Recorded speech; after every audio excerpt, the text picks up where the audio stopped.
अस्सलाम वालेकुम रहमतुल्लाहि व बरकातुहू। पिछले हफ्ते के तज़कीर प्रोग्राम में हमने ये अज़म किया था कि हम इंशाल्लाह अपने शर से लोगों को महफूज रखने की कोशिश करेंगे। उम्मीद है आपने इसको याद रखा होगा।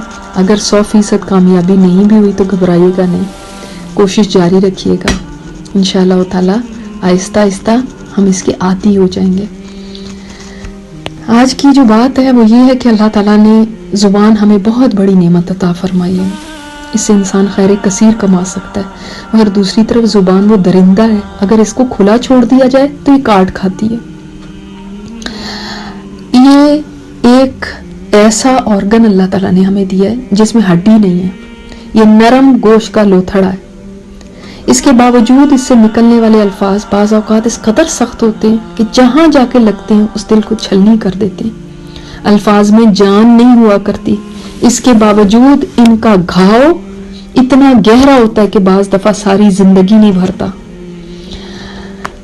याद रखें, तलवार का लगा हुआ जख्म भर जाया करता है, मगर अल्फाज का लगा हुआ जख्म कभी नहीं भरता। ये कसक इंसान को जिंदगी भर महसूस होती रहती है। एक वाकया आता है एक लड़के का जिसको बहुत गुस्सा आया करता था। वो गुस्से में बहुत सख्त बुरी बुरी बातें कहा करता था। एक दिन उसके बाप ने उससे कहा कि जब भी तुमको गुस्सा आए और तुम बुरी बातें मुंह से निकालो तो एक कील दीवार में ठोंक दिया करो। कुछ अरसे तक यही सिलसिला जारी रहा, हत्ता कि पूरी दीवार कीलों से भर गई। अब बाप ने बेटे से कहा, जब जब तुम अपने गुस्से पर काबू पाओ तो एक कील दीवार से निकाल दिया करो।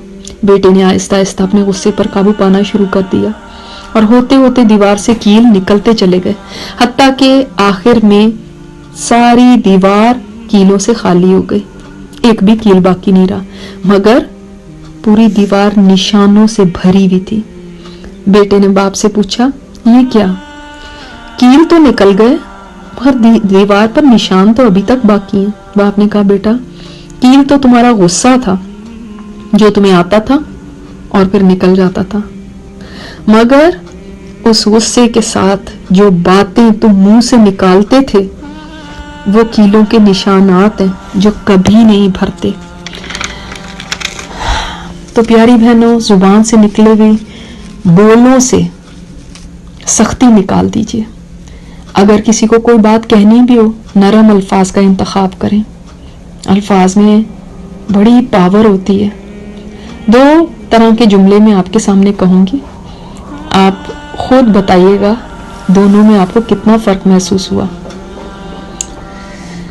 मेरी शहजादी, मेरी रानी, मेरी गुड़िया, और दूसरा, तुम निकम्मी सुस्त औरत। दोनों में कितना फर्क महसूस किया आपने। बाज लोग हर वक्त ये शिकायत करते हैं कि क्या करें, बच्चे हमारे पास नहीं बैठते, बड़े हमसे कोसों दूर भागते हैं, किसी के पास हमारे लिए वक्त नहीं है। ये शिकायत करने से पहले हम खुद सोचें, इसमें कहीं कसूर हमारी अपनी जुबान का तो नहीं, जो इतने सख्त अल्फाज बोलती है कि कोई दूसरा करीब आना ही नहीं चाहता। अल्लाह ताला हमें नर्म ज़बानें अता फरमाए और हमारी जुबानों की सख्ती को हमसे दूर कर दे। आज घर वालों को, हमसायों को, दोस्त अहबाब को हमारी जुबानों की शिकायत होती है। अपने घर से पहले शुरू कीजिए, अपने बच्चों से पहले शुरू कीजिए। अच्छे अलकाबात से उनको पुकारिए, अच्छी बात कीजिए उनसे। सख्ती और तुर्शी और हकारत ऐसे अल्फाज को अपनी जिंदगी से निकाल दें। अस्सलामु अलैकुम रहमतुल्लाहि व बरकातुहू।